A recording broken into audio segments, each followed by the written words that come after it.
முதல் வாசகம். கடவுள் வறியோரின் உயிரை தீயோரின் பிடியினின்று விடுவித்தார். இறைவாக்கினர் எரேமியா நூலிலிருந்து வாசகம். அதிகாரம் 20, திருவசனங்கள் 10 முதல் 13 வரை.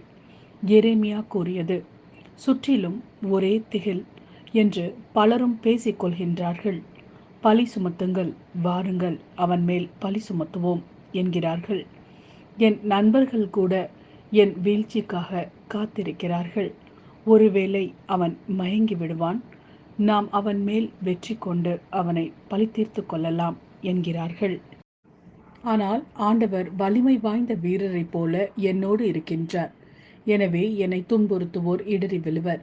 அவர்கள் வெற்றி கொள்ள மாட்டார்கள். அவர்கள் விவேகத்தோடு செயல்படவில்லை.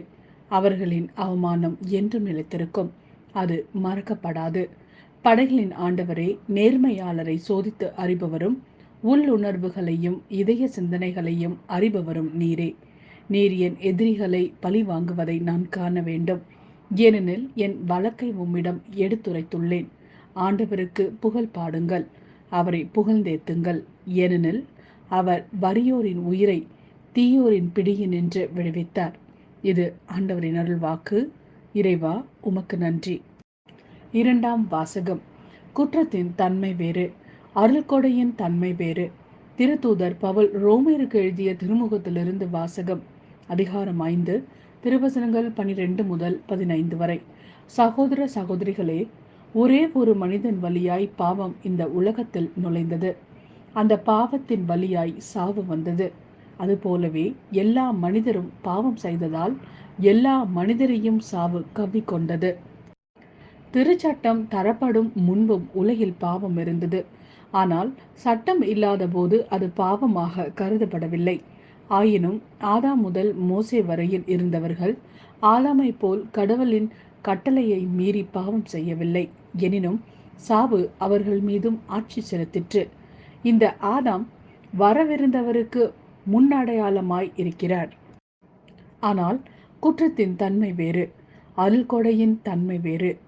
எவ்வாறெனில், ஒருவர் செய்த குற்றத்தால் பலரும் இறந்தனர்.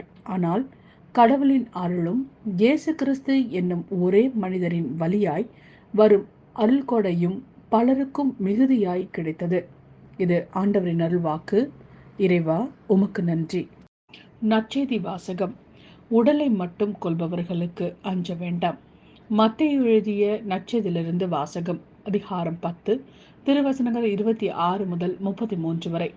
அக்காலத்தில் இயேசு தம் சீடர்களை நோக்கி கூறியது: உடலை மட்டும் கொள்பவர்களுக்கு அஞ்ச வேண்டாம். ஏனெனில் வெளிப்படாதவாறு மூடப்பட்டிருப்பது ஒன்றுமில்லை, அறிய முடியாதவாறு மறைந்திருப்பதும் ஒன்றுமில்லை. நான் உங்களுக்கு இருளில் சொல்வதை நீங்கள் ஒளியில் கூறுங்கள், காதோடு காதாய் கேட்பதை வீட்டின் மேல்தளத்திலிருந்து அறிவியுங்கள். ஆன்மாவை கொல்ல இயலாமல் உடலை மட்டும் கொள்பவர்களுக்கு அஞ்ச வேண்டாம். ஆன்மாவையும் உடலையும் நரகத்தில் அழிக்க வல்லவருக்கே அஞ்சுங்கள். காசுக்கு 2 சிட்டுக்குருவிகள் விற்பதில்லையா? எனினும் அவற்றுள் ஒன்று கூட உங்கள் தந்தையின் விருப்பமின்றி தரையில் விழாது. உங்கள் தலைமுடி எல்லாம் எண்ணப்பட்டிருக்கின்றது. சிட்டுக்குருவிகள் பலவற்றை விட நீங்கள் மேலானவர்கள். எனவே அஞ்சாதிருங்கள். மக்கள் முன்னிலையில் என்னை ஏற்றுக்கொள்பவரை விண்ணுலகில் இருக்கும் என் தந்தையின் முன்னிலையில் நானும் ஏற்றுக்கொள்வேன். மக்கள் முன்னிலையில் என்னை மறுதலிப்பவர் எவரையும் விண்ணுலகில் இருக்கிற என் தந்தையின் முன்னிலையில் நானும் மறுதலிப்பேன். இது கிறிஸ்து வழங்கும் நற்செய்தி. கிறிஸ்துவே, உமக்கு புகழ். உமக்கு புகழ். உமக்கு புகழ்.